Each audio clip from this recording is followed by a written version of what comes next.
Kalau kita, jadi apapun yang kita lakukan itu harus ada kesepakatan, sekecil apapun. Memberikan permen, kalau pada dasarnya memang sama-sama ridho, yaitu termasuk semacam terjadi transaksi. Tapi tidak semua orang itu. Jangan-jangan sudah diprogram memang semacam itu.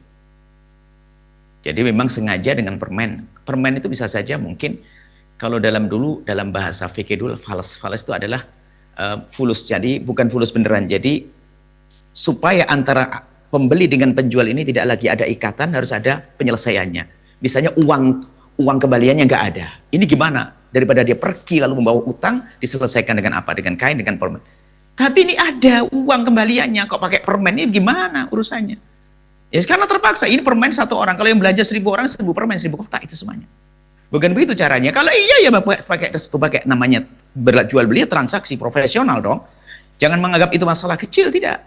Jadi tidak diperkenankan kita memberi kembalian dengan permen, kecuali dengan persetujuan. Ya tanya lagi, setuju tidak dengan permen? Kalau enggak ya kasih duit. Harus ngomong dulu. Nah, dia pun namanya be', kan ada dalam bahasa kita be' mu'atoh, itu membeli tanpa ada transaksi.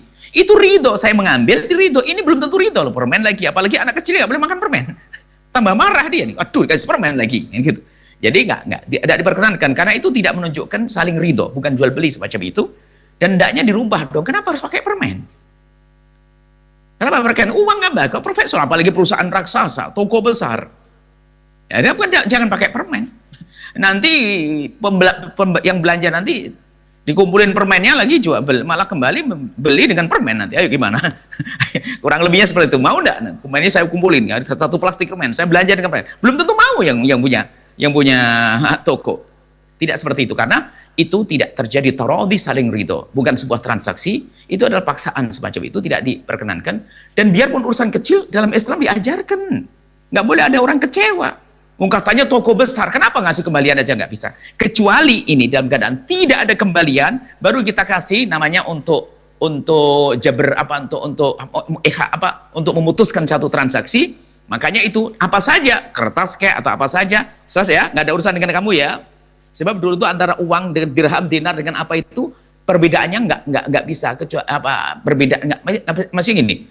Dulu pada zaman dulu tuh alat transaksi belum sebanyak hari ini. Jadi ada orang misalnya beli makanan harganya 1 dinar, setengah dinar. Makanannya ternyatanya nggak harganya 1 dinar, anggap saja. Makanannya hanya 1 kilo 1 dinar. Ternyata makanan itu hanya ada 3/4 kilo. Berarti kan diambil 3/4 kilo, 1 dinar diberikan. Kan ada sepertiga dinar ada di situ, nggak ada kembalian sepertiga dinar. Lalu gimana?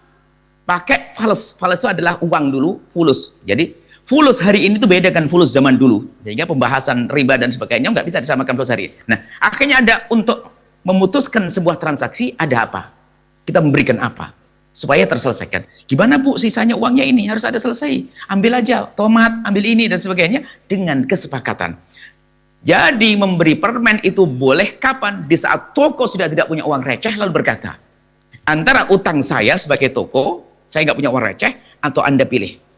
Itu baru benar. Kalau langsung dipaksa pakai permen, itu nggak diperkenankan. Bukan begitu transaksi. Biarpun urusan kecil, ini kan dalam Islam diajari dengan cara yang benar, transaksi yang benar.